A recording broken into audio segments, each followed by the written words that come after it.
Something may happen someday where you need to exit like this. It may not be you, it may be a family member, it may be something in the economy, who knows what's going to happen. But if you are prepared by understanding what your value is, you know what your options are should something happen. When you understand the value of your business, a lot of times you can use it to leverage with banks, with loans. The things that create a more valuable business also create a healthier business. They go hand in hand.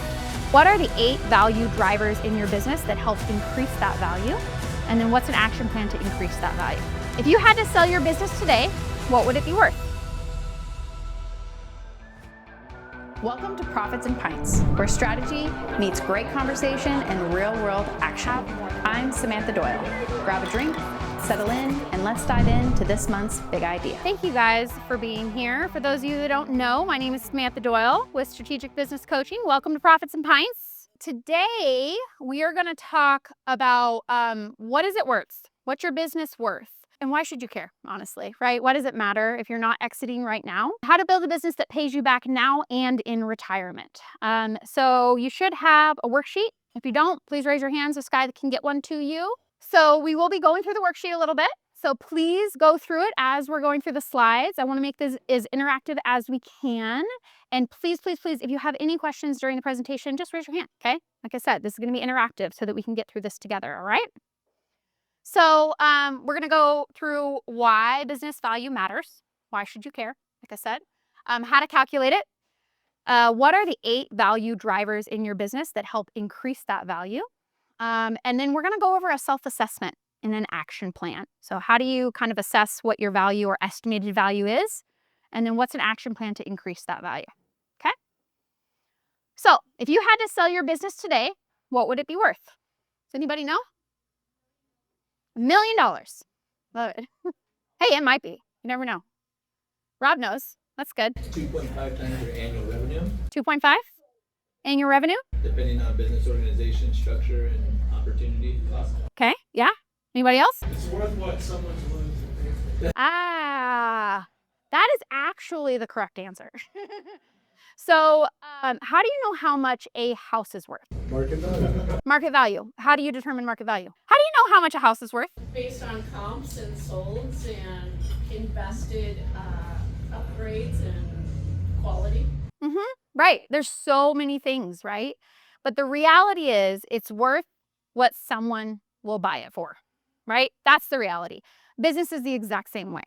But there are things like comps and different things that you can come up with to kind of give an estimate of what generally the value is going to be. So that's what we're going to talk about today, okay? So why? Why is it worth understanding what this value is other than for exit?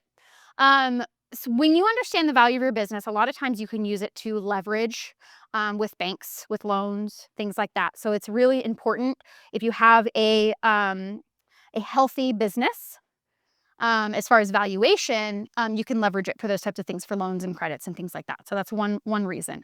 Another one is the future flexibility for exit options. You never know what's going to happen, okay?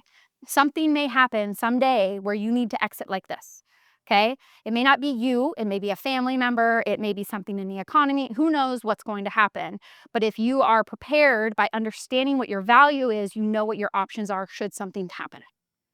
And then honestly, if you understand the health of your business and you're constantly working on the value of your business, you're also constantly working on the health of your business, which just creates a healthier business.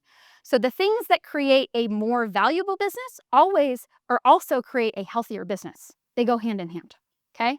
And so valuation is one way to measure the health of your business. And so that is a really, really easy thing, or really, really good way to measure that. And then even if you're not selling, knowing the value helps guide smart decisions. Okay, so that's just the overarching thing. So how do you value it? Okay, so what Rob said here, some people value it that way. What the most common way is, there's 2 ways, and it depends on the size of your company. Okay, so the first one is SDE. It's called seller discretionary earnings. Now, if your business has 1 million in profit or less, this is typically how you're going to value your business, okay? So if you're under 1 million in profit or less, this is where I want you to pay attention. Seller discretionary earnings times a multiple. We'll go into the details of the multiple here in a second. So for owner operating, $1 million in profit or less. EBITDA, which is earnings before interest, taxes, depreciation, and amortization. Okay, so say that 10 times fast. Is for businesses that are typically over $1 million in profit. Okay, so there's a little bit larger businesses. Typically, the owner is less involved in the day-to-day for those businesses.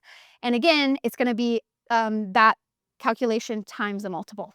And we'll talk about that. Okay, so I want you to kind of think to yourself, okay, which one am I, right? Because you're usually one or the other. If you're both, calculate both. Great. If you're right in the middle, okay? Doesn't really matter. All right, so what's SDE? Seller discretionary earnings. So seller discretionary earnings is calculated as your net income plus your owner compensation. Okay, so you add those two together. And when I say owner compensation, it's all the compensation. Okay, so not just what you're maybe paying yourself in payroll, but what you're taking in distributions, what you're paying for with your gas, what you're paying for with your food, what you're paying for on your utilities at home or whatever, okay? A lot of people do it. It's okay. I'm not judging you. But what I'm saying is that you actually want to know what those things are because it actually increases the value of your business. And we call those things add backs, okay? So if you have on your profit and loss statement items that aren't really necessary to run the business, we call those add backs. And so when you go to sell, you add them back to the profit and it increases the value of your business. And so a little bit of a catch-22 here for tax reasons, you don't necessarily want them to be blaringly obvious, right? But for selling reasons, you want to be able to add them back to your profit because you want to increase the value of your business. Make sense? Okay, so you just want to know where those are. And so again, it says owner salary, benefits, perks, and then also like one-time expenses. So for example, if you just invested $10,000 in a new website this year, that website will hopefully last you a while, right? So you can add that back if you're selling this year because that investment will hopefully last you a little while longer, right? So that's something else that you can add back. Any questions on that part? Cool. So this is used for small owner-run businesses. I talked about the add backs. And so it's really focusing on the total owner package, essentially, right? And so when you're selling the business, a lot of times it's owner run and you're selling it to someone who's also going to run the business, right? So you're saying, hey, this is how much it's worth. This is what you're going to get. You're going to get the profit. You're going to get the salary. You're going to get all these benefits. Make sense? Okay, a multiple. So the multiples, you're basically taking that amount times a multiple. And the range is going to be between 1 and 4 times that amount. Okay, and it's kind of a big range. And we'll talk about how do you get a 4, right? I want a 4. I want 4, obviously. So we'll talk about what that means in a second. But typically an SD multiple is going to be between 1 and 4. EBITDA, similar, right? Profit before interest, taxes, depreciation, amortization. So you add back all that funky stuff that we just talked about in a larger business and then you don't add back the owner's salary typically. Okay, so this one's a little bit different, but you do have add backs still. Okay, so if there's stuff in the business that is not necessary to run the business, you're still going to add those things back. Okay, make sense? Slightly different. These are for larger businesses. The multiples for EBITDA calculation is 4 to 8 times. Sometimes it's higher, depending on the size of the business and the industry that it's in. Okay, I've seen up to like 15 times in some industries. You can make some good money selling those ones. Okay, any questions on that? Do you know in your head which one you are? Okay, good. Just want to make sure. Okay, so what impacts your multiple, right? You have a range here. You're like, all right, great. That tells me nothing if I don't know what my multiple is. So we're going to do a little bit of a test. Now, again, how do you determine the value of a business? What determines the value of a business? What someone's willing to pay for it, okay? This is just an estimate, guys, okay? So if you're like, Samantha told me that this was okay, this is not what I'm telling you here, okay? But this is just an estimate to get you in the ballpark. Okay, so there are 8 drivers in business value. If you don't hit any of these, you're more likely to be on the lower end of the multiple, right? If you hit all of these and you're like running a very streamlined, successful business, then you will be higher on the multiple. Make sense? So what I want you to do is, as I'm going through these, in your worksheet, there's a place where you can rate yourself. And to try and make it easier, rate yourself from either 1 to 4 if you're an SDE, or 4 to 8 if you're an EBITDA, because then you can just take an average and that will be your multiple. Again, asterisk, estimated. Okay. Make sense? Okay. Oh, that's the assessment right there. So right here, if your SDE 1, 2, 3, 4, EBITDA is 4, 5, 6, or 8. So if as I go through this, you're like, this needs a lot of improvement, you're going to either give it a 1 or a 4. If you're like, I'm developing this, 2 or 5. If you're like, this is pretty strong, give it a 3 or a 6. If you're like, I got this, I'm excellent at this, then give it a 4 or an 8. Okay? All right, entrepreneur is redundant. So the business can operate smoothly without the owner involved. So if you think about this from a buyer's perspective, there's a huge value in buying a business where the owner is not needed, right? And so it increases the value if the owner has the business running essentially without them needing to be in the day-to-day. Okay? So take a second, rate yourself on this.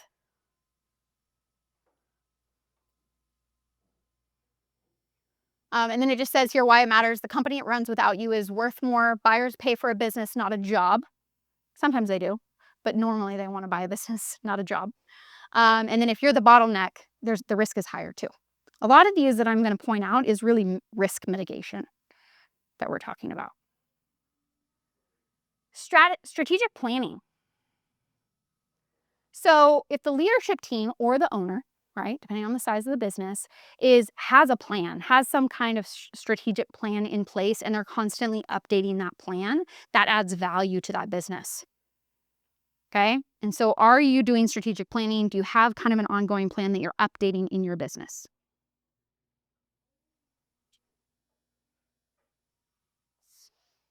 It also says that it keeps everyone's aligned, ensures resources are focused on priorities, and it signals stability to buyers.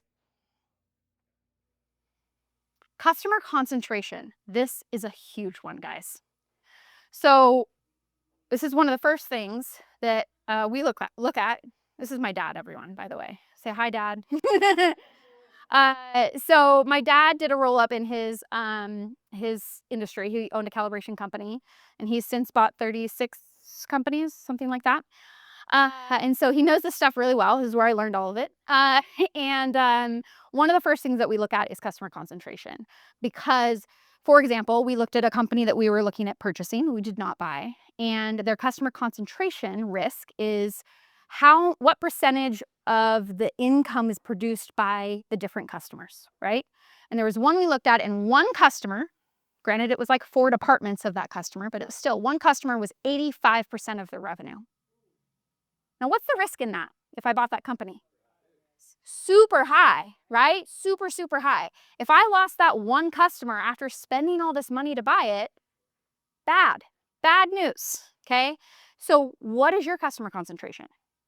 What is the percentage of your customers? Do you have one big customer that is 85% of your revenue? If you go to sell, that's a big red flag. Doesn't mean you're not important or nice or great, okay? Just something to concentrate on. Recurring and predictable revenue. This is another big one. So if you are in a business where you have recurring revenue that you're charging your customers every single month or every single year, and they come back and they're sticky, right? They're stuck to you in a sense. That increases the value of your business, right? Whereas if you have to work for every single project or every single client consistent or continuously, you tend to not get as high of a multiple. So industries or companies that have produced some way of having like a subscription model or recurring revenue will have a higher multiple. Systems and processes, okay? Are your core activities documented, standardized, and are they followed? Okay? So buyers want to see this. So if they aren't, lower multiple. If they are, higher multiple.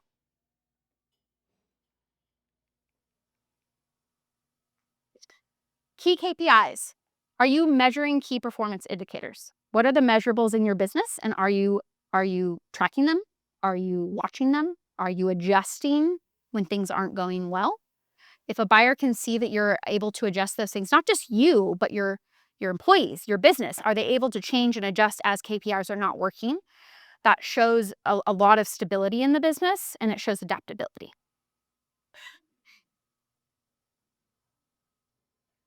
And accountability. A lot of abilities. A lot of abilities. It's a great business with abilities. Profitability and gross margin. Obviously, profitability is already part of the calculation, right? We already know that. But gross profit is, and I will say this so many times, gross profit percentage is like the #1 metric in every business to see if it's healthy. If your gross profit is stable and increasing and improving constantly, you have a healthy business. Okay? But you have to pay attention to your gross profit percentage. If you're not paying attention to it, you should be. And buyers will look at this. Good buyers, experienced buyers. This is all experienced buyers. We'll have another session on experienced buyers. Just kidding. And then the last one is visibility. So it's really the visibility of these key metrics to the staff. Do the staff know that any of this is happening? Or is it only the business owner? Because it might be great if you've done all the things before this, but if you're the only one that knows all of it and you're leaving, it's not that helpful. So you have to have visibility to the staff. You want to make sure that a lot of the key metrics and the trackability of it is shared among the staff so that when you leave and they step in, it can continue. Any questions on any of those 8? Can I add something? Please. If you do this right, you can get over an 8. You get over what? You can get over that 8 multiple. Yes. We can do this right. Because we're led by a team, and you scale it to a level that the team is running it, and it's just an investment. You're an investor, and you can get over that multiple. Yep. I have a statement more. I've never been so excited to be useless. Right? Make yourself redundant. Okay. I love it. I love it. Anything else? Okay.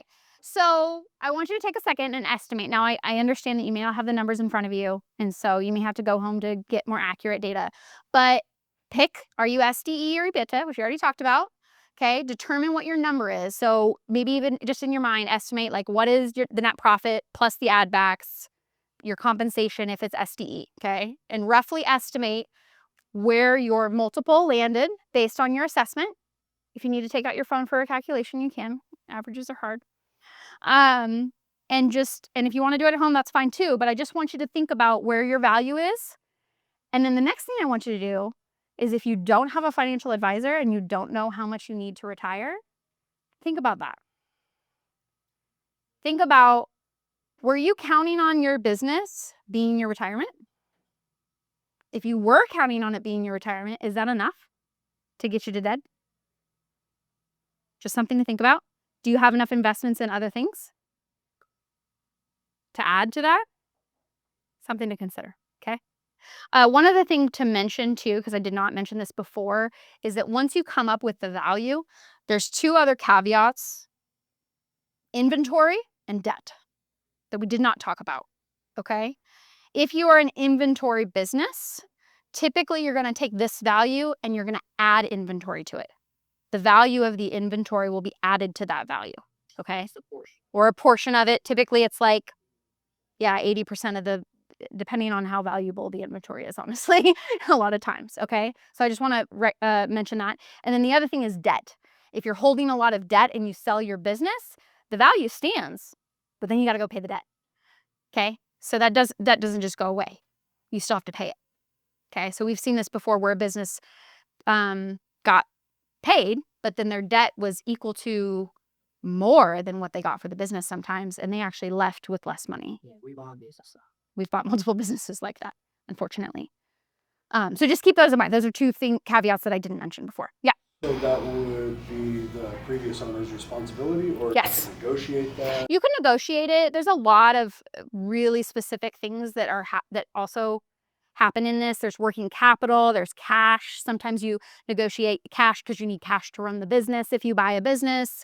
Working capital is like the accounts receivable. So if there's a ton of accounts receivable, you can negotiate how that plays out. There's a lot of different nuances, but that doesn't necessarily change the value because a lot of times you're buying the accounts receivable or you're buying the cash, right? So that just changes how much you pay in the down payment or how much your payments are or things like that. Yeah. Sometimes the terms you get that multiple could adjust based on the terms. So if you got really favorable terms, a voluntary contract, things like that, you can pay a little higher multiple for that because they're carrying it for you. It's not always about price. Sometimes terms, it's almost better to have good terms than it is to have a good price. Yeah, I'll pay much more for a business if they give me the terms that I want because it's just a cash flow play. Yep. So. Yeah. More time to get what you Speaking need of terms, done. one of the things that is surprising to me as I research the succession planning process is in a lot of smaller businesses, owners will have an earn-out period. And so you think, you close in a house and you're like, okay, bye, I'm leaving today. With a business, you as an owner may have to work for a certain term. And so if you're in heading into burnout phase and you're like, I need to get rid of this business, you have to kind of plan for that as an owner. Prepare a few years ahead of time to sell your business because of that potential. Yeah, and that's another negotiating. The thing with business is that there's so many things that you can negotiate, right? And so there's the price, there's the terms, there's the down payment, there's the earn out period. There's so many things that you can negotiate in this that it can kind of be overwhelming. But the way that we approach it is one thing at a time. What's the price? Okay, we're set on a price. Great. Now, what are the terms, right? And then sometimes if we're not getting what we want, then we'll go back and say, okay, well, we really want these terms, so we'll raise the price to get these terms, right? And so then we can kind of play with it to get what we want, right, essentially, or to make it work for everyone, essentially. In October, for Profits and Pints, we're going to do a panel, and we're going to do the topic of growth through acquisition. So we're actually going to talk about this, and we're going to have a panel, and we're going to have a M&A attorney. Marshall's going to be on the panel since he's done growth through acquisition. We're going to have a CPA. We're going to have a lender. And I'm missing someone that I can't think of right now. And so that's going to be in October. So we're actually going to talk about this. And I just want to encourage you guys too. At the last event, I had a couple people come up to me afterwards and ask, and they wanted to talk about ideas and had strategies and stuff like that. I am 100% open to that. I want to have collaboration. I'm here to talk. If you have questions or things like that, I am open to it 100%. So I just want to make sure you guys are aware of that. Okay. Okay, so the last thing, we're almost done. The last thing is I just want you to think about, okay, out of all the 8 key drivers here, what are 1 or 2 things that you can impact, right? What are 1 or 2 things that you want to implement in your business to create more value in your business? And the key takeaways here is increasing value strengthens your business, even if you're not selling. You don't have to sell. So I want you to focus on those 1 or 2 improvements at a time, and then track your progress, right? I gave you the formula. So track it. See where you're at now, track it again. Next step. So a few of you in this room have actually taken this, but I'm offering it again. It's called the Scaling Up Essentials Workshop, Strategy, Structure, Momentum. So I offer a 4-hour workshop. And the reason I'm bringing this up again is because it really is focused around those 8 key drivers, okay? And this is the start of those 8 key drivers. So in this 4-hour workshop, we identify top strategic priorities. We define clear roles and responsibilities in your organization. And we get really clear on where you're going, what's your vision, and what is the first step you're going to take in the next 90 days to get you towards that vision, okay? So if you're interested in that, we have flyers in the back. But before we do that, we're going to give one away today. All right, so get your tickets out. Cat. Yes. I'm actually really excited that it's Cat. That'll be great. I'm super excited about this. Okay, great. And I'm also going to do a special. It's a group session. So minimum 5, maximum 7 people. To make it really intentional with everyone. And so I want to get 1 or 2 of these sessions. I already have a couple of people signed up, but I want to fill 2 of them. That is my goal, okay? I want you guys to help me fill this. And so I'm going to do $40 off to $155 by the end of August. So if anybody's interested, sign up now. Like I said, I have some flyers in the back. And if you go on the website, you can just put in the code PINTS for Profits and Pints. And then you get the code, okay? September 23rd, Tuesday, September 3rd, save the date. That's next month. We're going to be talking about think bigger. 10x growth is easier than 2x growth. That's what we're going to talk about next week. Any questions? Next month. Next month. Not next week. Next month. Thank you, Brent. All right. Thank you, guys. Thanks for joining us at Profits and Pints. If you enjoyed this session, we'd love your feedback. Just click the link to fill out the quick survey. Your input helps shape future topics and makes this experience even better. Until next time, cheers to smart moves and great conversation.